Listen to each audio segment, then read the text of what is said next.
Sempre sonhei em fazer um cruzeiro pelo litoral brasileiro. Em 2019, finalmente consegui realizar esse desejo.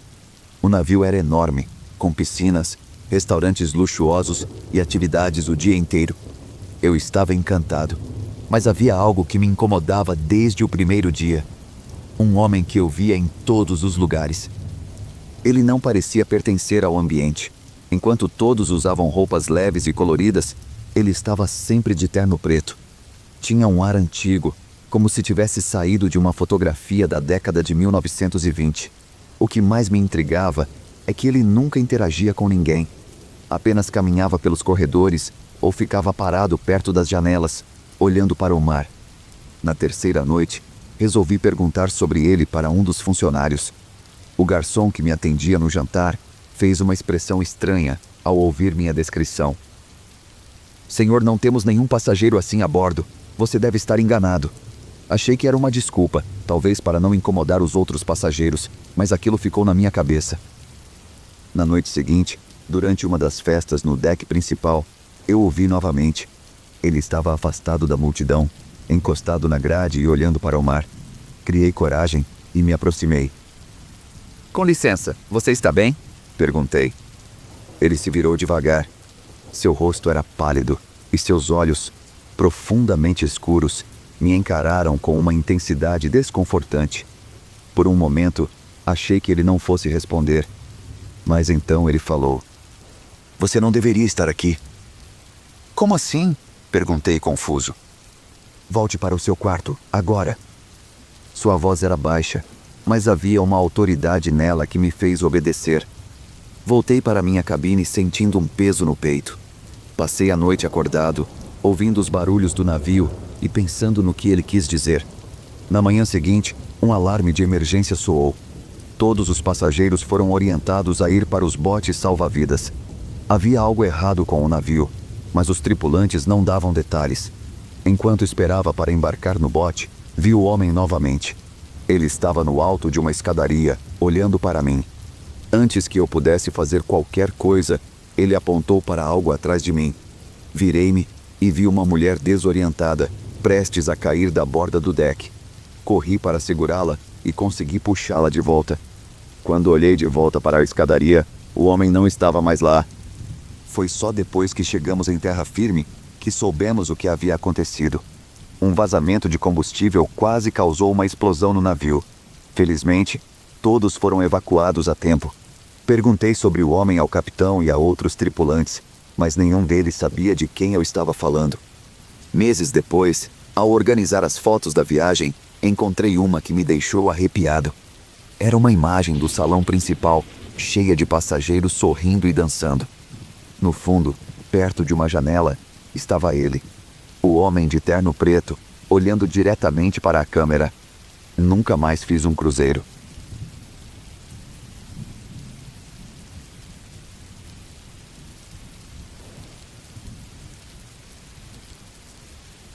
Para dar um pouco de explicação e contexto sobre esse encontro, eu tinha cerca de 15 anos na época em que isso aconteceu.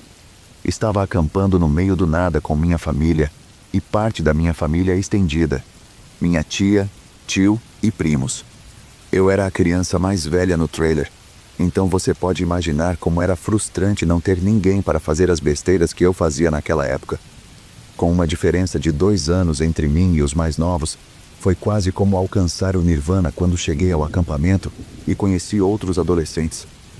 Eram pessoas que já conhecíamos razoavelmente bem de viagens de acampamento anteriores, então era normal nos darmos bem desde o início e agirmos como se nos conhecêssemos há anos dentro de uma hora. Agora, a história. Meus pais confiavam muito em mim, e isso não era mentira.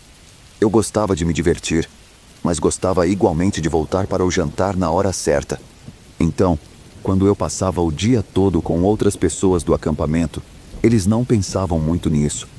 A única regra era que eu tinha que voltar para o trailer para jantar, e antes das 8h30.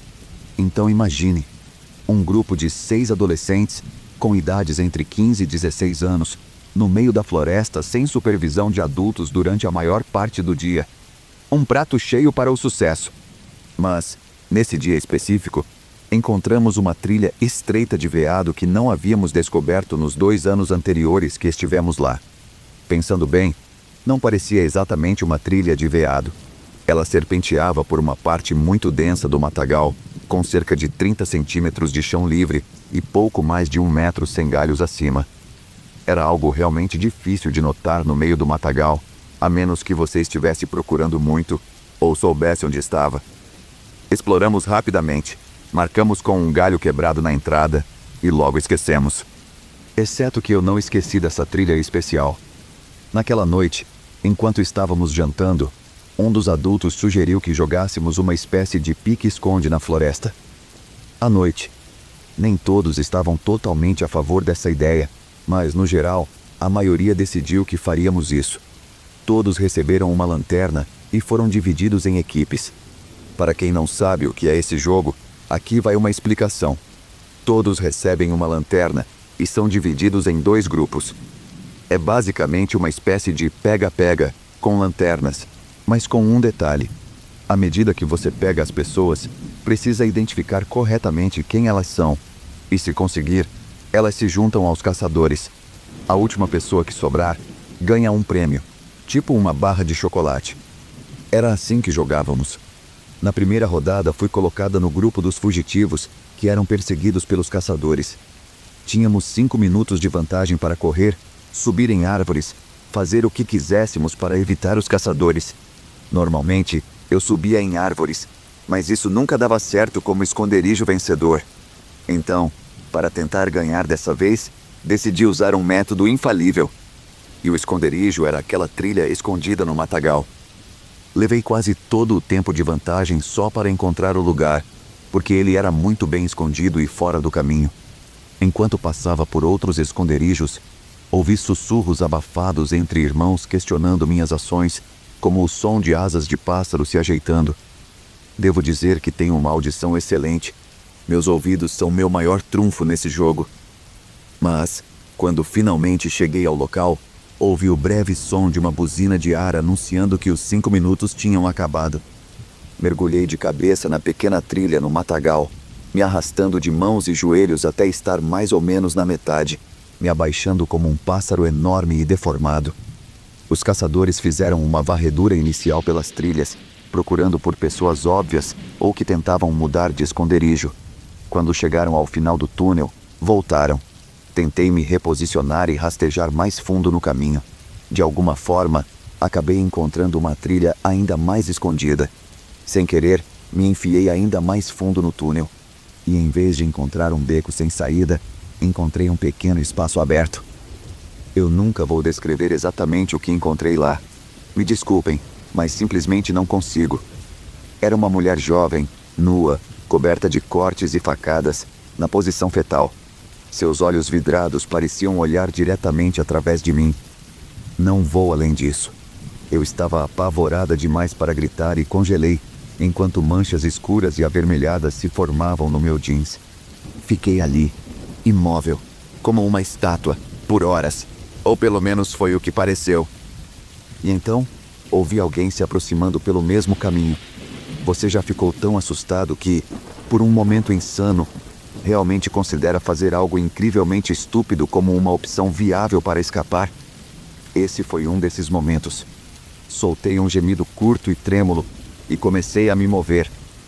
Quem estava no caminho parou e logo começou a se mover novamente, mais rápido.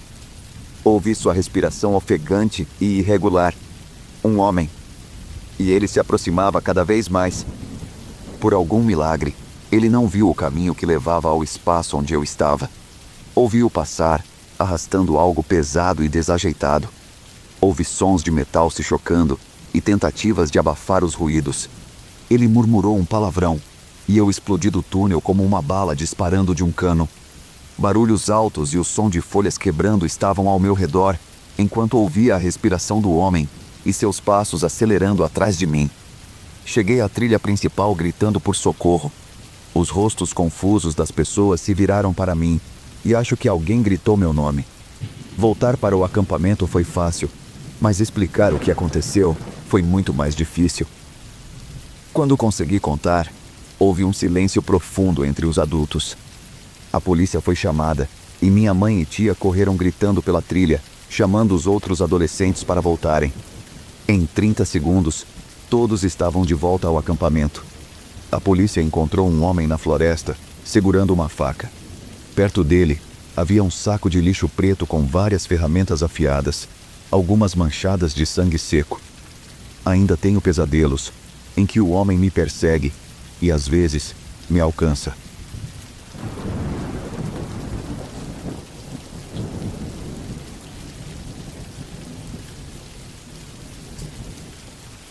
Trabalhar como vigilante noturno em uma região rural nunca foi o meu plano de carreira. Cresci na cidade grande, acostumado ao barulho constante e às luzes que nunca se apagavam. Mas a vida tem seus jeitos de nos levar por caminhos inesperados, e foi assim que acabei passando minhas noites patrulhando um conjunto de fazendas isoladas em uma pequena cidade do interior de Minas Gerais. Havia uma estrada de terra que conectava todas as propriedades sob minha responsabilidade.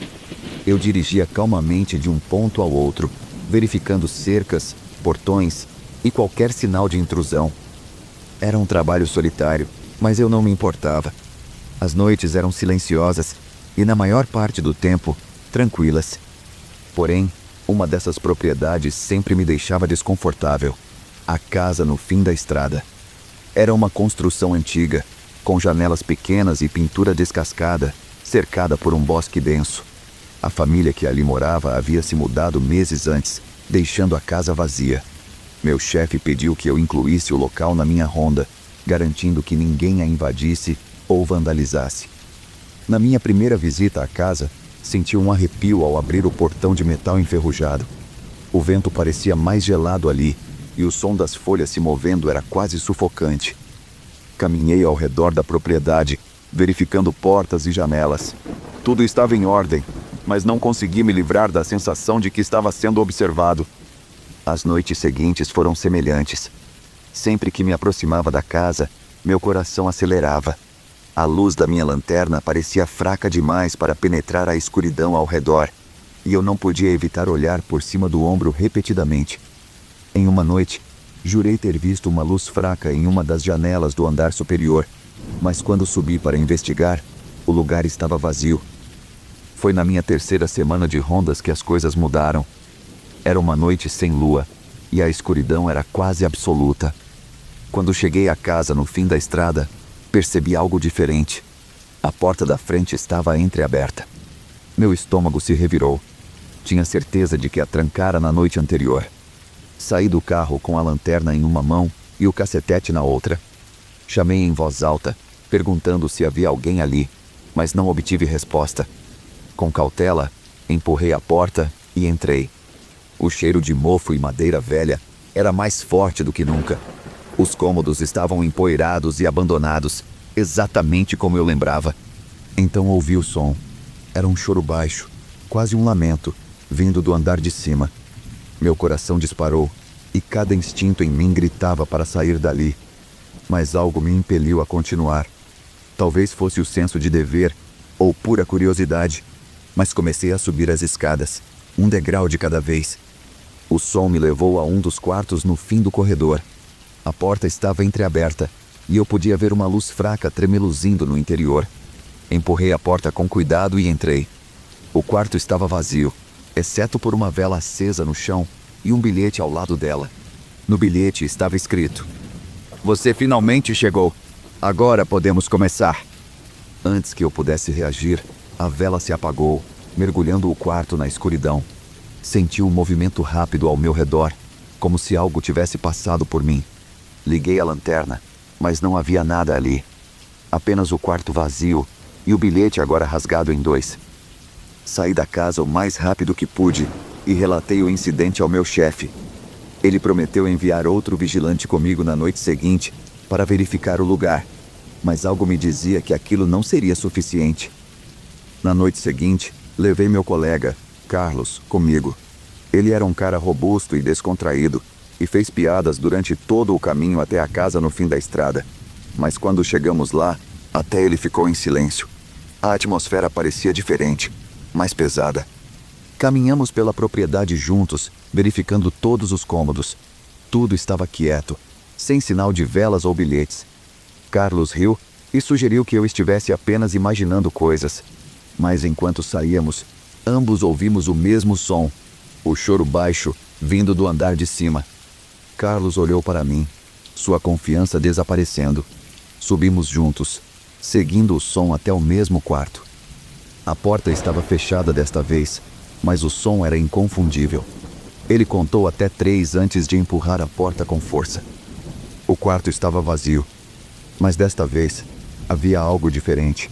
No centro do chão, onde antes estava a vela, havia um espelho grande, com uma moldura antiga e desgastada. Refletido nele, vimos nós mesmos, mas algo estava errado. No reflexo, atrás de nós, havia uma figura. Era alta, encapuzada, com olhos que brilhavam em um vermelho fraco. Carlos se virou rapidamente, mas não havia nada ali. Quando olhamos novamente para o espelho, a figura havia desaparecido, deixando apenas nossos reflexos apavorados. Pegamos o espelho e o levamos para fora, jogando-o no porta-malas do carro. Decidimos levar o objeto para a delegacia da cidade, onde poderia ser analisado. No caminho de volta, porém, algo estranho aconteceu. O espelho começou a emitir um som baixo, como um lamento, e sentimos o carro esfriar de forma inexplicável. Quando finalmente chegamos à delegacia, o espelho estava trincado. Entregamos o objeto às autoridades locais e relatamos o ocorrido, mas nunca obtivemos respostas claras. 2 semanas depois, a casa foi demolida pela prefeitura, sem aviso prévio. Carlos pediu transferência para outro posto, e eu, pouco tempo depois, deixei o trabalho como vigilante. Até hoje, penso na casa no fim da estrada e no que quer que estivesse ligado àquele espelho. Seja o que for, espero nunca mais cruzar seu caminho.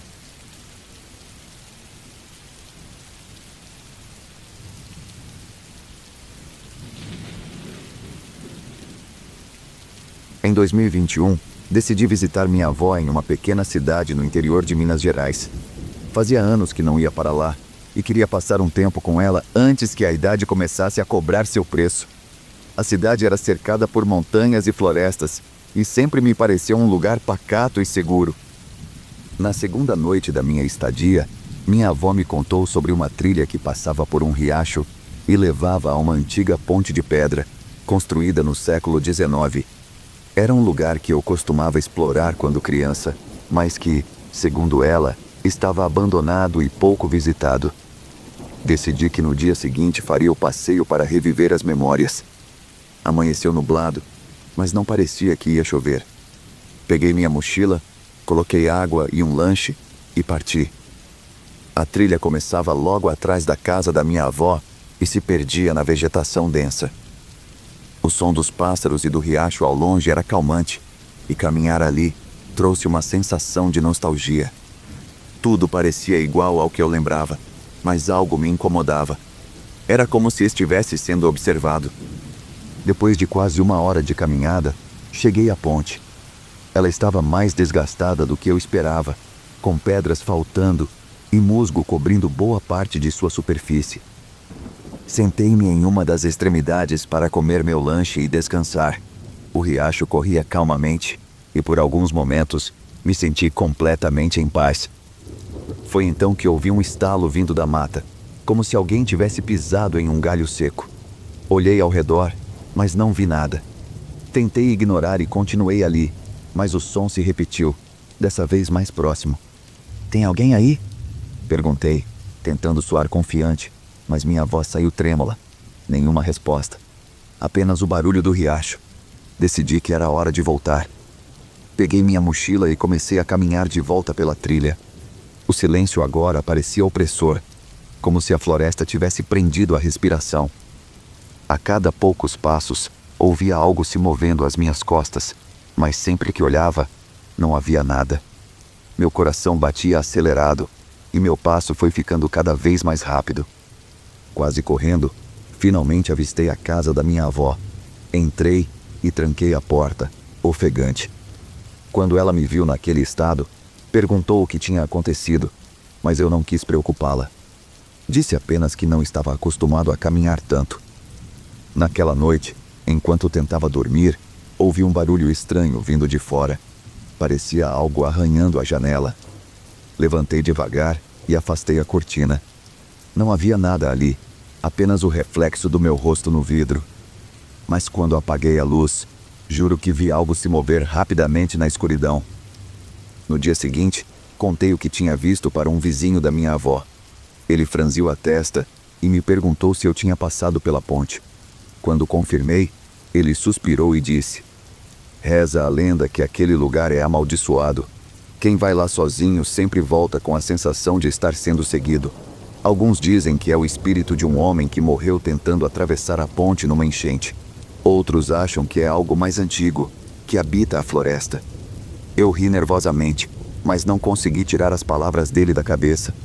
Nos dias seguintes, a sensação de estar sendo observado continuou, mesmo dentro de casa. Na minha última noite lá, antes de voltar para a cidade grande, acordei no meio da madrugada com um som vindo do quintal. Olhei pela janela e, à luz da lua, vi a silhueta de algo que parecia humano, mas não era. Pisquei e a figura desapareceu. Até hoje, não sei o que vi ou o que realmente aconteceu naquela ponte. Mas uma coisa é certa: nunca mais voltarei lá sozinho.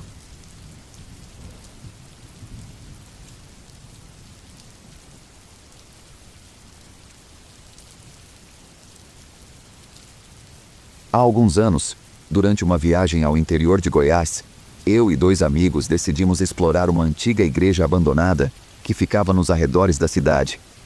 A construção era famosa entre os moradores locais, cercada de histórias sombrias e superstições. Alguns diziam que era amaldiçoada, outros juravam ter visto luzes ou ouvido vozes vindas de lá à noite. Claro, sendo jovens e destemidos, achamos que seria a aventura perfeita para um fim de semana. A igreja, construída no final do século XIX, ficava isolada no topo de uma colina, cercada por mata fechada. Não havia mais estrada até lá, então a caminhada até o local seria de pouco mais de 1 hora. A estrutura, de pedras envelhecidas pelo tempo e pelo clima, tinha sido abandonada décadas atrás, após um incêndio que destruiu parte do telhado. Desde então, ninguém se aventurava muito por lá, exceto, é claro, turistas curiosos e caçadores de histórias como nós. No sábado à tarde, nos preparamos para a caminhada. Eu, Rafael e Luana levamos lanternas, lanches e uma câmera para registrar a exploração. Os moradores do vilarejo não esconderam sua desaprovação. Uma senhora, dona de um mercadinho onde paramos para comprar água, nos alertou: "Vocês não deviam ir lá, não. O que está morto deve ser deixado em paz. Essa igreja já causou muito sofrimento." Nós rimos, achando que era só mais uma lenda local para assustar forasteiros. Agradecemos e seguimos nosso caminho. A caminhada até a igreja foi tranquila, embora cansativa. A trilha subia pela colina e ficava cada vez mais densa conforme nos aproximávamos. O som dos pássaros e do vento balançando as árvores diminuía, dando lugar a um silêncio opressor. Quando finalmente avistamos a construção, o sol já começava a se pôr. A igreja era ainda mais impressionante do que imaginávamos. Apesar de parcialmente destruída, ainda mantinha sua imponência. A fachada, adornada com figuras de santos esculpidos em pedra, estava coberta por musgo e trepadeiras. O interior era escuro e parecia inóspito, com bancos tombados e restos de objetos religiosos espalhados pelo chão. O cheiro de madeira queimada e umidade ainda impregnava o ar. "Parece cenário de filme de terror", comentou Luana, enquanto iluminava o corredor central com sua lanterna. Rafael, sempre o mais corajoso do grupo, começou a explorar os cantos mais escuros. Eu e Luana ficamos próximos à entrada, observando os detalhes das paredes. Algumas pinturas ainda eram visíveis, embora desbotadas, mostrando imagens de anjos e demônios em batalha. Algo naquelas figuras me incomodava. Era como se os olhos dos anjos nos seguissem. Cerca de 20 minutos depois, começamos a ouvir barulhos estranhos. Eram passos, mas não eram os nossos. Rafael apareceu correndo do fundo da igreja, visivelmente nervoso. "Vocês ouviram isso?" ele perguntou, com a respiração ofegante. Ouvir o quê? Respondi, tentando manter a calma. Passos. Tinha alguém lá atrás, juro. Eu vi uma sombra passando perto do que sobrou do altar. No início, achamos que era brincadeira dele, mas o tom na sua voz era sério. Decidimos investigar juntos. Subimos até o altar, onde a madeira carbonizada do antigo piso cedia sob nossos pés. Lá encontramos restos de velas e símbolos desenhados no chão com algum tipo de tinta vermelha. Não parecia ser algo antigo. Pelo contrário, os desenhos pareciam recentes. Luana começou a tirar fotos enquanto eu me abaixava para olhar mais de perto. Foi então que percebi que os símbolos não eram aleatórios. Eles formavam um círculo intrincado, com padrões que lembravam inscrições religiosas ou ocultistas. Acho que alguém esteve aqui recentemente, falei, apontando para as marcas. Nesse momento, ouvimos um som que congelou todos nós. Uma porta batendo. O problema é que não havia portas na igreja, apenas o vão onde elas costumavam estar. Era impossível que algo tivesse causado aquele barulho, pelo menos algo natural. Tá na hora de ir embora, disse Luana, claramente assustada. Concordamos em nos apressar. Enquanto descíamos pelo corredor central, Rafael parou de repente e apontou para a entrada. Lá, parado na sombra, estava um homem. Ele era alto, vestia roupas pretas e parecia nos observar em silêncio. Não dava para ver seu rosto por causa da pouca luz. Quem é você? Rafael gritou, tentando soar firme. O homem não respondeu. Ele simplesmente deu um passo para trás e desapareceu pela porta. Corre! Eu gritei e saímos disparados em direção à saída. Ao chegarmos do lado de fora, olhamos ao redor, mas não vimos ninguém. O caminho até a trilha estava deserto e o silêncio havia voltado. Decidimos descer imediatamente, sem nem olhar para trás. A adrenalina fazia nossos corações dispararem. Já estávamos quase na metade do caminho de volta, quando ouvimos passos atrás de nós. A trilha era estreita e a escuridão dificultava a visão. Rafael virou a lanterna e iluminou o caminho por onde viemos. Nada, mas os passos continuavam, agora mais rápidos. Não é possível, cara, ele sussurrou. Tem alguém seguindo a gente. Aceleramos o passo, mas os sons não paravam. De repente, algo passou correndo pela mata ao nosso lado. Era rápido demais para ser uma pessoa comum. Luana gritou e Rafael puxou o braço dela para que ela não parasse. Finalmente, chegamos à entrada do vilarejo. A segurança da luz dos postes nos trouxe alívio, mas o medo ainda estava presente. Quando chegamos à casa onde estávamos hospedados, trancamos a porta e fechamos todas as janelas. Naquela noite, ninguém conseguiu dormir. Ficamos sentados na sala, em silêncio, tentando processar o que havia acontecido.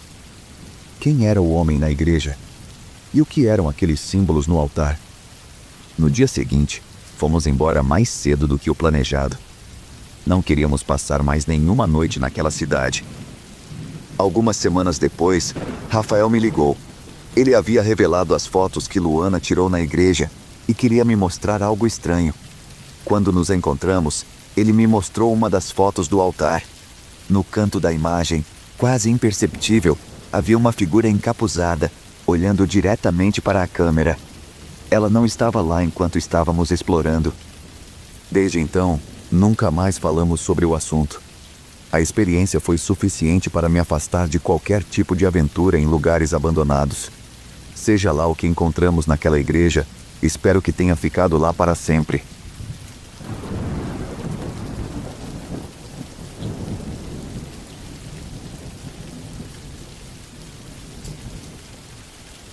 Eu estava fazendo uma caminhada um dia, apenas tentando explorar e me divertir.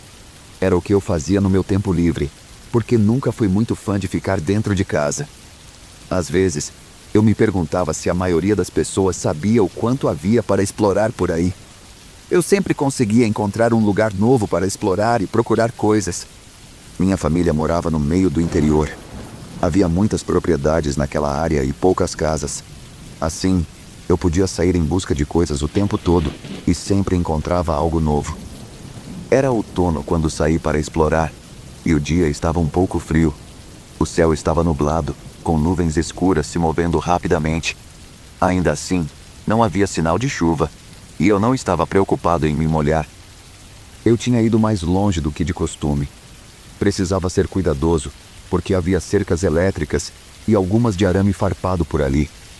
A vegetação era tão densa em alguns lugares que eu não notava as cercas até ser atingido por um choque ou me prender nos arames. Dessa vez, não foi diferente, devido à densidade da vegetação em certos pontos. Eu já tinha visto algumas estruturas antigas nas colinas e até encontrado um celeiro que parecia ainda estar sendo usado em uma clareira. Essas eram minhas coisas favoritas de encontrar enquanto explorava.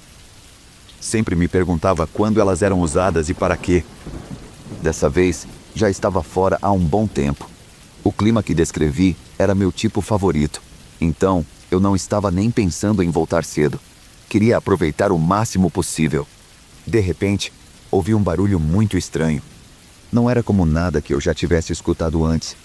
Tinha certeza de que era um animal, mas não de um tipo que eu conhecesse. Era um som muito inumano, quase um lamento.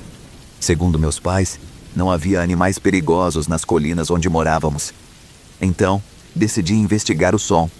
Comecei a caminhar na direção de onde o barulho vinha. Ouvi o som algumas vezes mais, o que me ajudou a saber que estava no caminho certo. Continuava achando que devia ser algum animal em apuros, talvez preso em uma cerca de arame farpado ou em alguma armadilha. Se fosse isso, eu queria ajudá-lo. No entanto, quando me aproximei da origem do som, notei algo que parecia um galpão antigo à frente. Era claramente muito velho, provavelmente deixado por pessoas que antes possuíam ou trabalhavam naquela terra. Não era muito grande, e fiquei surpreso por ainda estar de pé, dado o quão deteriorado parecia. Ouvi o lamento mais uma vez. Não havia dúvidas naquele ponto. O que quer que estivesse fazendo aquele barulho estava dentro daquele galpão. Por um momento, quase parei e voltei. Não queria ser aquele cara arrependido de filmes de terror que acaba encontrando algo que preferia não ter encontrado. Mas minha curiosidade foi maior, e eu queria saber o que estava fazendo aquele som. Me aproximei mais e percebi que havia uma janela sem vidro na porta do galpão. Era pequena, do tamanho de uma tigela de sopa. Decidi que seria uma boa ideia olhar pela janela antes de abrir a porta. Assim, se fosse um animal perigoso, eu não precisaria abrir a porta e me colocar em perigo. Conforme me aproximava, acidentalmente chutei uma pedra à minha frente. A pedra voou e bateu na porta do galpão, fazendo um som de batida estranho. Eu me encolhi, mas não pensei muito sobre isso. Era só um som. Porém, quando cheguei bem perto da porta, parei. Eu estava olhando para a pequena janela enquanto me aproximava, e agora podia ver claramente um olho na janela, olhando de volta para mim. Fiquei paralisado. Ouvi uma murmuração assustadora vindo de dentro do galpão. Parecia alguém falando sozinho, mas, embora eu soubesse que era humano, não conseguia entender o que estava sendo dito. Então, a porta se abriu e um rosto apareceu na fresta. Só consegui ver a parte superior do rosto, mas não parecia humano. Era pálido, careca e tinha os olhos mais assustadores que já vi. Com uma voz estranha, finalmente consegui entender o que estava dizendo. Primeiro, pediu calmamente para eu sair daqui. Quando não obedeci imediatamente, começou a gritar: "Saia daqui! Saia daqui! Saia daqui!" Apavorado com o som daquela voz, comecei a correr. Não queria que aquilo viesse atrás de mim, mesmo que parecesse fraco. A voz era assustadora o suficiente para me fazer entrar em pânico e correr. Nem consigo imaginar como teria reagido se tivesse visto a pessoa inteira. Corri bastante antes de diminuir o ritmo. Fiquei preocupado com o que tinha visto. Aquilo me assombrou até chegar em casa e, às vezes, ainda me assombra quando estou na floresta. Curiosamente, houve vezes em que minha curiosidade foi maior e tentei voltar para encontrar o galpão novamente. Queria saber se quem estava lá dentro ainda estava lá, mas nunca consegui encontrá-lo novamente. Parte de mim ficou aliviada por isso, admito.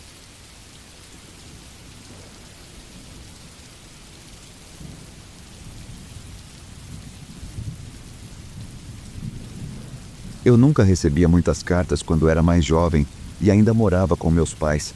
Não costumava enviar coisas pelo correio, nem tinha nenhum amigo por correspondência ou algo do tipo. Claro, eu era criança e não tinha contas em meu nome, então também não recebia boletos. Por isso, sempre que algo chegava para mim pelo correio, era um grande evento. E houve um período em que recebi várias coisas pelo correio, o que acabou se tornando um momento aterrorizante na minha vida. Eu tinha 17 anos quando isso aconteceu. Era aluna do último ano do ensino médio e filha única. Meus pais trabalhavam e eu sempre chegava da escola antes deles voltarem do trabalho. Normalmente, tinha algumas horas sozinha antes que eles chegassem. O correio era entregue enquanto eu estava na escola, então eu sempre era a primeira a ver as correspondências. Um dia, ao verificar o correio, notei que havia uma carta endereçada a mim. Como mencionei, isso não era algo comum, e eu não fazia ideia do que poderia ser. Quando abri o envelope, havia apenas uma folha de papel dobrada dentro. Ao desdobrá-la, fiquei surpresa ao descobrir que estava completamente em branco. Não havia endereço do remetente na carta, então eu não tinha ideia de quem a tinha enviado. Era estranho e um pouco inquietante também. Mesmo assim, não parecia algo importante, então deixei para lá até que meus pais chegassem em casa. Mostrei a carta vazia para eles, que também ficaram surpresos. Mas, assim como eu, não acharam que era algo preocupante. Talvez alguém tivesse escrito uma carta para mim e acidentalmente colocado a folha errada no envelope. Acho que foi cerca de uma semana depois que recebi outra carta pelo correio. Não demorou muito após a chegada da primeira. Quando abri esta, fiquei aliviada por ter algo escrito. Mas o conteúdo não era o que eu esperava. A carta dizia algo como: "Gostei de te ver na escola hoje. Não sabia que você voltava andando para casa. Talvez eu te dê uma carona algum dia." Ok, isso era bem diferente da primeira carta, mas ainda assim muito confuso. Assim como antes, a carta não estava assinada e não havia endereço do remetente. Presumi que fosse do mesmo autor da primeira carta. Quando contei para meus pais dessa vez, eles fizeram piadas, dizendo que eu devia ter um admirador secreto na escola. Tentaram me pressionar para ver se eu conseguia pensar em quem poderia ser, mas eu realmente não fazia ideia. Não achava que pudesse ser nenhum dos meus amigos, já que eles sabiam que eu voltava andando para casa. Dessa vez, pensei mais sobre isso, mas só fiquei curiosa para saber se era alguém que eu conhecia ou não. Nas semanas seguintes, comecei a receber cartas ocasionais da pessoa. Sempre eram apenas algumas linhas mencionando algo que tinha acontecido na escola. Uma delas me parabenizava por correr a milha mais rápida na aula de educação física. Isso não ajudou muito, já que as aulas de educação física tinham muitas pessoas. Mas comecei a olhar ao meu redor durante as aulas, tentando ver se alguém estava me observando. Depois de receber várias dessas cartas, a situação perdeu o charme. Comecei a ficar mais assustada do que curiosa. Todas as cartas mencionavam coisas do meu dia a dia na escola, e isso foi ficando cada vez mais assustador. Essa pessoa obviamente estava prestando muita atenção em mim, e eu comecei a sentir que seus olhos estavam sempre me observando. Em resumo, as cartas começaram a parecer perseguição, e me deixaram muito paranoica. Tudo culminou um dia, quando cheguei da escola e havia um pacote na varanda. Era pequeno, mas reconheci a caligrafia. Era da mesma pessoa que me enviava as cartas, mas este era o primeiro pacote. Quando abri, não havia carta dentro. Tudo o que tinha era uma daquelas facas Ginsu, que eram populares nos anos 90, e parecia ter sangue na lâmina. Quero dizer, era vermelho, e eu imaginei que fosse sangue, sem saber o que mais poderia ser. Decidi não contar aos meus pais. Não queria preocupá-los. Já estava paranoica o suficiente com o que estava acontecendo e não queria piorar as coisas para eles. Não recebi mais nada até a semana seguinte. Quando chegou outro pacote, fiquei apavorada para abri-lo, lembrando do que veio no último. Mas no fim, a curiosidade venceu e eu o abri. O cheiro era horrível. Dentro havia um recipiente de plástico e dentro dele um pássaro morto e em decomposição. Também havia uma carta que dizia: "Adivinha por que a faca que te enviei estava ensanguentada?" Dessa vez, tive que contar aos meus pais. Eles, é claro, chamaram a polícia, e tivemos que registrar um boletim de ocorrência. Mas, como não havia como identificar quem tinha enviado aquilo, não havia muito o que a polícia pudesse fazer. Se antes eu já estava paranoica, entrei em um período longo de medo constante. Eu ficava assustada na escola, ficava assustada voltando para casa, e ficava assustada até que meus pais chegassem do trabalho. Só me sentia segura depois disso. Eu também ficava paranoica esperando outra carta ou pacote pelo correio. Todos os dias, voltando para casa, eu temia o que poderia encontrar. Nunca mais recebi nada dessa pessoa. Também nunca descobri quem era. Isso aconteceu nos anos 90 e, até hoje, nunca ouvi falar dessa pessoa novamente e não tenho ideia de quem poderia ter sido.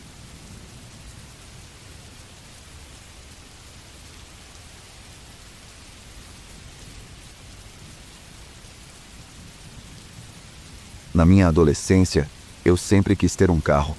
O problema é que, embora minha família não fosse pobre de forma alguma, eles não podiam comprar um carro para mim. Além disso, morávamos em uma área rural onde não havia lugar para eu conseguir um emprego.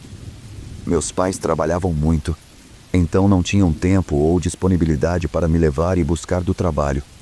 Por isso, ter um carro decente estava fora de questão. Entretanto, meu pai e eu gostávamos de trabalhar em carros. Então, ele comprou um Mustang bem antigo que não estava funcionando e passamos muito tempo trabalhando nele. O carro precisava de muitos reparos, mas, quando estivesse pronto, eu teria um carro para me locomover. Meus pais foram visitar parentes por uma semana. Eu não quis ir com eles porque queria passar o tempo trabalhando no carro. Sentia que estava perto de terminá-lo e, finalmente, teria meu próprio meio de transporte. Uma noite, enquanto trabalhava até tarde, finalmente consegui fazer o carro ligar. Fiquei tão animado que decidi dar uma volta com ele. Como só havia colinas e estradas de cascalho ao nosso redor, não me preocupei com a possibilidade de encontrar alguém. Achei que poderia dirigir o quanto quisesse. Dirigi por todas as colinas, empolgado por ter um veículo funcionando. Não planejava ir a lugar nenhum em específico, só queria dirigir e me divertir. Já estava escuro quando saí, e a maior parte do tempo que passei dirigindo foi à noite. Enquanto percorria uma estrada por onde nunca tinha passado, aconteceu o pior. O carro parou de funcionar. Eu tinha todas as minhas ferramentas no carro, então tentei descobrir o problema, certo de que poderia consertá-lo. Descobri que o marcador de combustível estava quebrado e que eu tinha ficado sem gasolina. Como não havia como resolver isso no momento, teria que voltar para casa a pé e buscar um galão de gasolina. O único problema era que eu não sabia quanto tempo levaria para chegar em casa. Eu sabia que poderia encontrar o caminho, pois aquelas estradas quase nunca se ramificavam. No entanto, estava escuro, e eu não tinha ideia de quão longe eu estava. Felizmente, eu tinha uma lanterna comigo, mas não era uma lanterna muito forte, o que tornava a situação um pouco assustadora. Depois de andar por um tempo, comecei a ouvir ruídos vindos da floresta. Pensei que provavelmente era algum animal andando por lá, então tentei não dar importância. Mas continuei ouvindo enquanto caminhava e comecei a me perguntar o que estava fazendo aqueles sons de passos. Iluminei a floresta com a lanterna, esperando ver algo, mas não consegui nem mesmo vislumbrar uma sombra. Continuei tentando me convencer de que era apenas um animal, e acho que no fundo, realmente acreditava nisso. A mente pode pregar peças, e quando você está caminhando sozinho por uma estrada escura no meio da noite, é natural pensar que alguém pode estar te seguindo. Isso continuou por um bom tempo. Não sei exatamente quanto tempo levou para chegar em casa, mas durante todo o caminho eu ouvia aquele som. De vez em quando, ele diminuía um pouco, mas logo voltava. Tentei não deixar isso me afetar, mas estava completamente apavorado durante toda a caminhada. Finalmente cheguei em casa. Já era bem depois da meia-noite. Mesmo que não fosse tão tarde, eu jamais voltaria ao carro antes do amanhecer. Decidi tomar um banho e ir dormir. Tive que descer ao porão para pegar roupas limpas na lavanderia. O porão tinha 2 entradas, uma pela casa e outra pelo lado de fora. Embora fosse subterrâneo, havia uma pequena escada externa que levava até lá. Ao descer para pegar as roupas, precisei encontrar a cordinha para acender a luz. Quando finalmente a acendi, estava de frente para a porta que dava para fora. No momento em que a luz se acendeu, vi algo se movendo do lado de fora, na escadaria. Era um homem parado ali, parecendo tentar entrar na casa. Felizmente, a porta estava trancada e era bem robusta. O homem olhou para mim assim que percebeu a luz se acender. Nossos olhos se encontraram por um instante, antes de ele subir correndo as escadas e desaparecer. Subi as escadas o mais rápido que pude e me certifiquei de que todas as portas e janelas da casa estavam trancadas. Felizmente, estavam. Depois, fui até o quarto dos meus pais e peguei a arma do meu pai no armário. Levei a arma para o meu quarto e tranquei a porta. Estava aterrorizado e achei que aquele era o lugar mais seguro caso o homem tentasse entrar. Esperei por um bom tempo, mas não ouvi nenhum som indicando que ele tivesse invadido. Após um longo período, acabei pegando no sono. A arma permaneceu na minha mesinha de cabeceira durante toda a noite. Na manhã seguinte, fui acordado pelo sol. Com a luz do dia, me senti muito melhor. Revisei a casa inteira e confirmei que ninguém tinha entrado. Naquele dia, peguei um galão de gasolina e minha bicicleta para voltar ao carro. Meio que esperava que ele não estivesse mais lá, mas estava. Coloquei gasolina no tanque e dirigi de volta para casa o mais rápido possível. Não contei aos meus pais o que tinha acontecido. Isso só os deixaria preocupados e provavelmente eles não me deixariam dirigir mais. Nunca descobri quem era a pessoa que me seguiu até em casa e tentou invadir a casa.